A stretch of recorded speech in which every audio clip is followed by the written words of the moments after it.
Shalom. First and foremost, we're going to give all praises, honor, and glory to Yahweh, Ba'Hashem, Yahushai, Ba'Hashem, Rchakodash. Also, double honors to the apostles and the elders of Great Millstone who will teach one of the scriptures.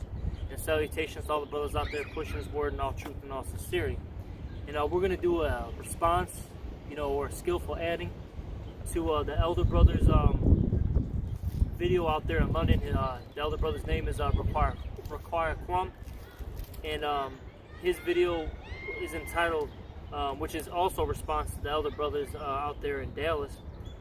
There are poor of every race. Okay, basically what he was getting into is how, you have these Edomites, these so-called white people, who believe that there's equality basically in this world. All right, that everyone pretty much has equal opportunity. But when you really look at the true statistics of things, and you really see what the world is really about, that's not the truth, okay? He brought out an article that basically said that the average, Edomite, so-called white person, makes about $150,000 a year. And the average amount that the Israelites, the so-called blacks, Latinos, Native Americans make is about $12,000 a year. And that's not equality. And basically, what he brought out in the lesson, one point that I wanted to expand on, was he talked about how the reason why they have so much wealth in their community is because everyone buys from one another, and their wealth is circulating within their community. Okay, and that doesn't happen with our community. Okay, as the scriptures say, if you can get in Deuteronomy, the 28th chapter, it talks about how we have to go to Him for one of all things. All right, and actually started if you can. Yeah, we gotta actually get into this chapter. Get Deuteronomy 28 and read 43. Yeah, 43 and 44. Sure. This is the book of Deuteronomy, chapter 28, verse 43. The stranger that is within thee shall get up above thee very high, and thou shalt come down very low. That's right. He shall lend to thee, and thou shalt not lend to him. He shall be the head, and thou shalt be the tail. That's right, okay? All right, that was a curse put on the Israelites. All right, since we were disobedient to the Heavenly Father, all right, we disobeyed the law, statutes, and commandments that we agreed that we were going to follow. The Lord punished us, okay? And one of the punishments was that basically the heathens, all right, which the worst of the heathens is now in authority, okay? He's ruling over us, all right, which is Esau, the so-called white man. And he's the one that we have to go to. Can I get it? Yeah, Bible shop. This is verse 48, Deuteronomy chapter 28, verse 48. Therefore thou shalt serve thine enemies, which the Lord shall send against thee, in hunger, and in thirst, and in nakedness, and in want of all things. And he shall put a yoke of iron upon thy neck, until he have destroyed thee. Yep, and the main point is, we shall go to him for the want of all things.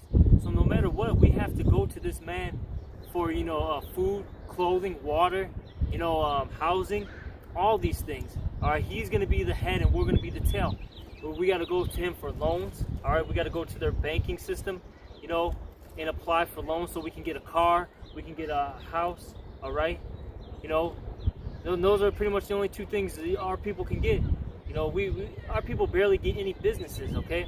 And if our people do get businesses, they still don't own the product, okay, to make their, whether it be like, a clothing company, we don't own the actual product that makes the clothes, okay?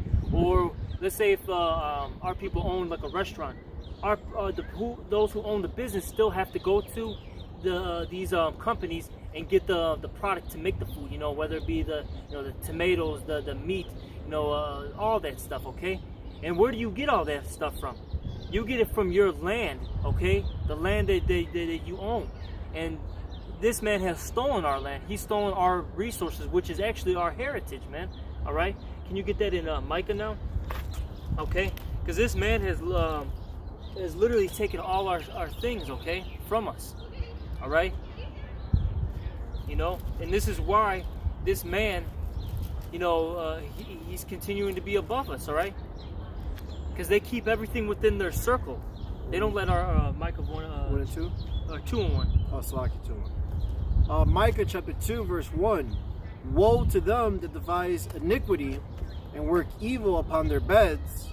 When the morning is light, they practice it, because it is in their power of their hand. And as Job 9 and 24 states, as we always bring out, the earth is given into the hands of the wicked. And the wicked is, if you want... It's Esau Edom, but can I get the second verse too? Because this is yeah, I'm going to keep it, I want to explain it. Oh, sorry. But basically, he's the wicked, okay? So the Lord gave him that power to be an authority, all right? But the Lord's going to judge him on all these wicked acts that he's doing right now, all right? And he's the one that's... Okay, when they have these great summits and these great meetings, all right, their whole plan is to... and the reason why they're even meeting is to how to bring us down. That's the main focus, how to bring our people down, all right? Along with other topics, but that's the main focus, okay? You know? Then they place, you know, these ideas that they have in their minds into law, man. All right, they make the laws, and then now they're in effect on us, man. You know? Unrighteous decrees. Yep, unrighteous decrees. Get verse 2. Micah chapter 2, verse 2. And they covet fields and take them by violence, and houses and take them away. So they oppress a man and his house, even a man and his heritage. So that's what they've done, okay? They have, they saw the goods that we've had, you know, on our lands, all right? And they took it by violence, all right? You know, and when it says, it talks about how, go back to it real quick where it says, they oppress a man in his house, even a man in his heritage, all right? That goes into not only our customs, but also our heritage is our lands, okay? That's in the book of not Genesis, but Deuteronomy 2. Get the Deuteronomy 32 first, and then go to the Psalms 135 and then 136 if you can. Sure. Get these three after the Deuteronomy. You got it, yeah. But basically, you know, that goes into our lands, all right? Hey, they took our stuff, man. All right, like look at South America, for instance, right? Look, the Northern Kingdom, right? The Hispanics, all right, and the Native Americans, we don't own any of the natural resources, okay, of that land, all right? But what's crazy is those lands are have much resources there, okay? Much resources in abundance, all right? But how are those areas so poor, you know? And that's all by design, man. That's systematically designed that these people have placed, man, all right? And then our people, as the scriptures say, if you can actually get that real quick, Deuteronomy 28, where it says that we're going to plant their in the vineyards and not reap anything, all right? Our people are doing all the labor. I think it's in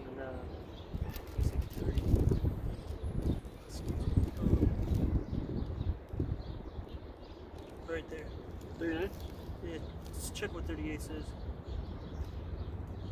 Yeah, 39. All right, but you know, our people are the ones who are doing the heavy labor, all right?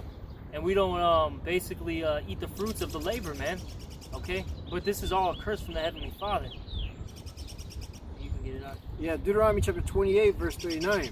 Thou shalt plant vineyards and dress them, but shall neither drink of the wine nor gather the grapes, for the worm shall eat them up, or eat them. Salakia, I don't know if that's the one. Salakia.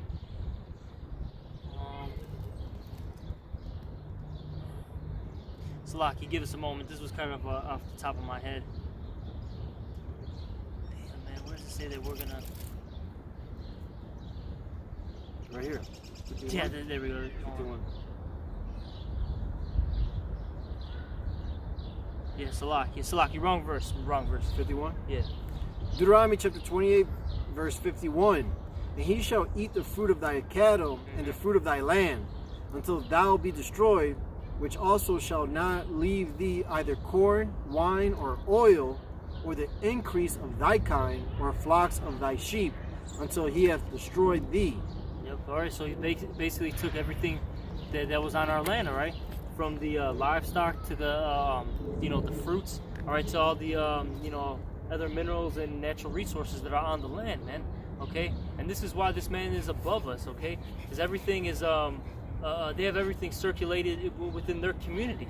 All right, that's why there's a huge gap. All right, that's why there's a huge gap. All right, and look, if you're an Edomite, a so-called white person, and you're poor, you're a two-time loser, because you're a loser in your own kingdom. Even if you don't own, you know, if I'm speaking for them, even if you don't own, you know, a particular, you know, company or whatever it may be, you should still have some type of status. You should still be a boss, you know what I mean? You should still, you know, be in some type of ruling class position. All right? Right. You know, simple as that. Yeah, but their house is divided, so yeah, I mean, it's only Amalek that's going to be looking out for Amalek. You know, they don't care about the other 11 brothers, you know, of Esau, Edom. You know, that's why in these communities, I know in the Jewish community, if you have like a business idea or a plan, they'll give you 3 chances, 3 attempts there. You know, I could go to you for $25,000. If I try my business and it fails, I could go to you again for another 25 and then another 25. They give you 3 chances. You know, I know that from working with these Jewish people downtown. You know, that's how a lot of them get set up. All right. Yep. And like I said, the rest of you Edomites that didn't take advantage of the situation, even if you're not the top tribe Amalek, you just didn't invest properly. You know. And that shows you that you're a very stupid and foolish race, and that you're really not high and mighty. All right. Well, you know, it's all spiritual. The Lord's bringing you down, man. You know, but going back to the whole situation of things, look, you've taken all you've taken our heritage, okay? And that's why we can't get above, man. All right, in this present evil, you know, society, man. Yeah, we're under the curses right now. So I mean, this is your time to shine. You know what I'm saying? Right now, we're getting our asses whooped right now. You know what I mean? Getting disciplined. Yep. You know, but it's just for a moment. You know. Yep. Can you get that in Deuteronomy 32? You said that's what you said. Yeah. Psalms. This is the book of Deuteronomy, chapter 32, verse 8. When the Most High divided to the nations their inheritance, when He separated the sons of Adam, He set the bounds of the people according to the number of the children of Israel. For the Lord's portion is His people. Jacob is the lot of His inheritance. You know. And it's just like when you, here in Chicago, you buy a city lot, you know, so-called, that piece of land is yours. You know, that 25 by 110 feet long lot area is your house, you know. But even if you pay it off, you still got to continue paying property taxes to Esau, Edom. And every year, those taxes go up in value. You know, you got to pay more every year, you know. That's why they call it a mortgage. Yeah. Because mortgage goes back into, when you look up that word, it basically means death note. All right, because you're never ever gonna actually own that particular land. All right, because basically, yes, you own maybe the house, but going back to what the brother said, you have to now pay taxes on the land that you're using, because technically you never own the land, the actual land that your house sits on. Okay, and see, that's where this man, you know, he does everything. You know, he devises everything, you know, wickedly. He plans everything out, man. You know, he plans it out thoroughly, man. Hey, it talks about how in Genesis that, you know, the serpent was more subtle than all the beasts of the field. This man is a very cunning, you know, creature. Oh, yeah. Okay, it talks about how he's a cunning hunter. Yeah. These are traits of Esau, Edom, all right? These are his traits, but hey, look, we got that eye self, and we see through all the madness, okay, of this place. And we understand that, look, this is our portion right now. This is our situation. This is what we have to deal with in order to get into the kingdom. Okay. And what was that? Psalm 135. Yeah, let me get it for you. And this goes back into what the brother read in the Deuteronomy, the 32nd chapter. I got this for you. I'll break it down. This is Psalms 135 and 12. And when you read above, it basically gets into how we took down our enemies, all right, and got into the land of Israel, all right. And it says Psalms 132 or Psalms 135 and 12, and gave their land for an inheritance, and and a heritage unto Israel, his people. You know what I'm saying? Because, like, going back to the Lord's portion, this heritage, this inheritance, we're his. You know what I'm saying? We're his portion, his people. Because Israel's a people before it's a place. The land of Israel is ours as well. Though we have these Ishmaelites and fake Jews up in there, the Lord's gonna come back and just demolish all those people. He's gonna have a great slaughter there. All right. He's gonna set things in order. And he's gonna restore it to us, man, to his people. All right. Because wherever we at, he's going to take care of us. The Lord's always going to provide for his people, And though we broke the laws, statutes, commandments, it's very important for us to turn back, man. And the elect are going to do that. And we're there, they're going to do it. They're going to turn back and follow the laws, statutes, commandments to the best of their ability, Rehearse the righteous acts, man. Because we're the Lord's portion, man. He has his spirit in us. And what he wants us to do, we're going to do that, We're going to follow the Spirit. The Spirit's going to call out to us and tell us to do this and that. Do all righteousness to the best of our ability, because right now we are in our flesh and we are going to go off here and there.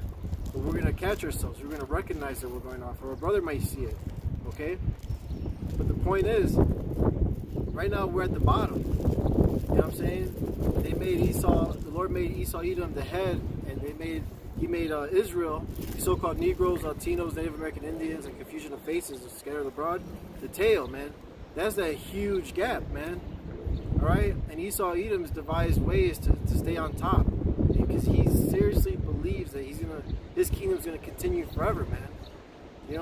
Calling the lands after their own names, as the scripture says. This man's a very powerful, cunning creature, like you brought out. I got this, and you don't have to get the other Psalms. It basically repeats Psalm 135. But this is Sirach chapter 46. And I'm going to start at verse 8. And this is basically getting into it's a little history of how the Israelites basically were getting into the land of Israel. And this is Sirach 46 and 8. And of 600,000 people on foot, they too were preserved to bring them into the heritage, even unto the land that floweth with milk and honey. And the Lord gave strength also unto Caleb, which remaineth with him remained with him unto his old age, so that he entered upon the high places of the land, and his seed obtained it for an heritage. Okay, and it shows you right there that the land of Israel is our heritage, okay?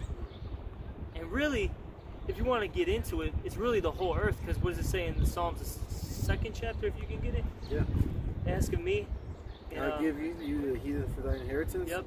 In the uttermost part of the world. Yeah. Get it, Babu Kusha. Because really, this whole earth is our heritage. Yeah. It's our, as the brother said, it's our playground. This is ours, man. Can you get it? Yeah, Psalms chapter 2, verse 8. Ask of me, and I shall give thee the heathen for thine inheritance. Yep. And the uttermost parts of the earth for thy possession. Yep, exactly. So this is really all of ours. Okay, but now it's been given into the hands of the wicked. Right? And that's why they're on top. Because if you own the lands, you own the resources, you're in rulership. You have dominion. You have possession of wealth. Yeah, that's real wealth, and that's what we're gonna get in that Genesis. Okay, that's real wealth. I don't really think we gotta get the 2nd Ezra, if I can remember, 1st Ezra. Yeah, no, it doesn't look like it. Yeah, let's get the Genesis. But this is what real wealth is: owning, resources. All right. Physically speaking, all right, because spiritually we have great riches right now. Oh yeah. Okay, because we have this wisdom, knowledge, and understanding. Immeasurable. Physically speaking, look, your lands, your cattle, your fruits, the things that the minerals on the land, that's actual wealth, not FRN notes, man. All right, that's that stuff is not profitable.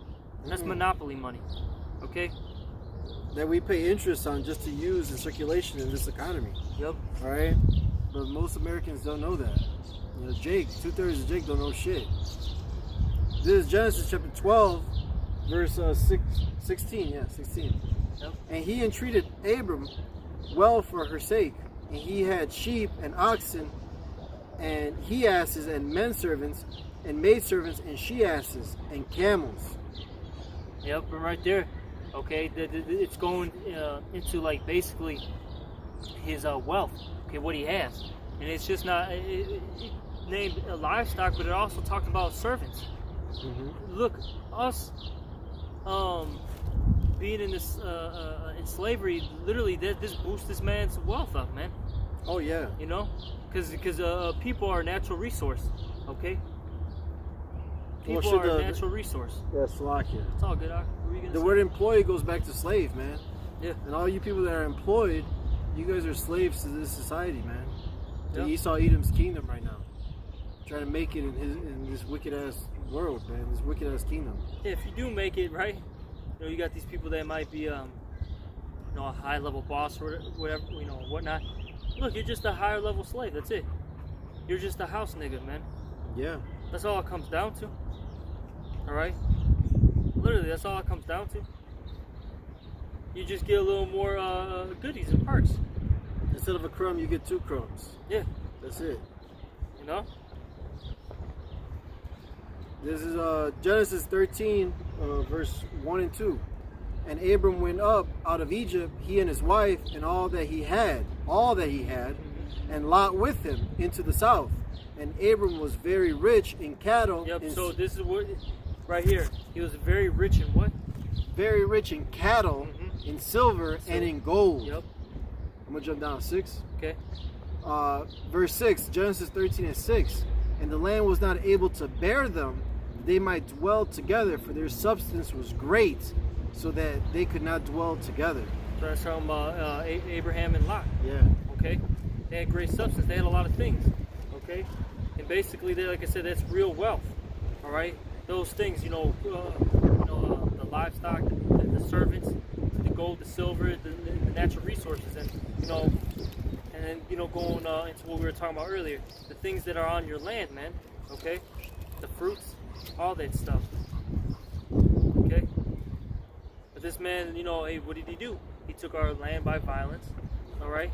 And now he possesses our heritage, our inheritance, man. Okay?